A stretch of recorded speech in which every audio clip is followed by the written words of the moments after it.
இந்தியர்கள் விசா இல்லாமல் தங்கள் நாட்டிற்கு வரலாம் என்று ஒரு நாடு அறிவிப்பை தற்போது வெளியிட்டுள்ளது.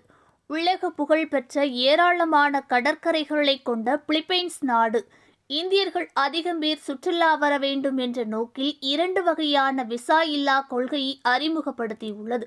இதன்படி இந்திய பாஸ்போர்ட் உள்ள எவரும் 14 நாட்கள் வரை விசா இல்லாமல் பிலிப்பைன்ஸ் நாட்டில் சுற்றி பார்க்க முடியும். அதேபோல் 30 நாட்கள் விசா இல்லாமல் சுற்றி பார்க்கும் வசதியும் வெளிநாட்டு வாழ் இந்தியர்களுக்கு பிலிப்பைன்ஸ் அறிவித்துள்ளது. இந்தியர்கள் பலரும் வெளிநாடுகளுக்கு சுற்றுலா செல்வதில் இப்போது அதிக ஆர்வம் காட்டுகிறார்கள். Thailand, Dubai, Singapore, Malaysia, Canada, America, England, Australia மற்றும் ஐரோப்பாவின் பல்வேறு நாடுகளுக்கு சுற்றுலா செல்ல ஆர்வம் காட்டுகிறார்கள். இதனால் இந்தியர்கள் சுற்றுலா வருவதை ஊக்குவிக்கும் பொருட்டு Ilangai, Thailand, Malaysia, Bhutan, Kenya, Angola, Dominica உள்ளிட்ட 32 நாடுகள் விசா இல்லாமல் தங்க அனுமதியளித்துள்ளது.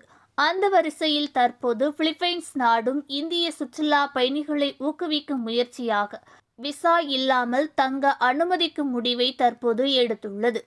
அதன்படி இந்திய குடிமக்கள் 14 நாட்கள் விசா இல்லாமல் செல்லலாம். அதன்படி இந்திய பாஸ்போர்ட் வைத்திருப்பவர்கள் இப்போது 14 நாட்கள் வரை விசா இல்லாமல் பிலிப்பைன்ஸுக்கு செல்ல முடியும். 14 நாட்கள் தங்குவதற்கு இனி விசா தேவையில்லை என்றாலும் இந்திய பயணிகள் சில அடிப்படை நிபந்தனைகளை பூர்த்தி செய்ய வேண்டும். நாட்டிற்கு வந்த தேதிக்கு பிறகு குறைந்தது 6 மாதங்கள் செல்லுபடியாகும் பாஸ்போர்ட் இருக்க வேண்டும். ஹோட்டல் முன்பதிவு விவரங்களை சமர்ப்பிக்க வேண்டும். தங்குவதற்கு போதுமான நிதி ஆதாரம் உள்ளதை காட்ட வேண்டும்.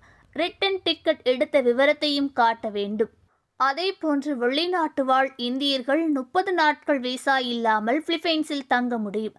America, Canada, England, Australia, Japan, Singapore மற்றும் செங்கன் பகுதி போன்ற நாடுகளில் செல்லுபடியாகும் விசா அல்லது அங்கு வசிப்பிடத்தை கொண்ட இந்திய குடிமக்கள் விசா இல்லாமல் பிலிப்பைன்ஸில் தங்க முடியும் என கூறியுள்ளது.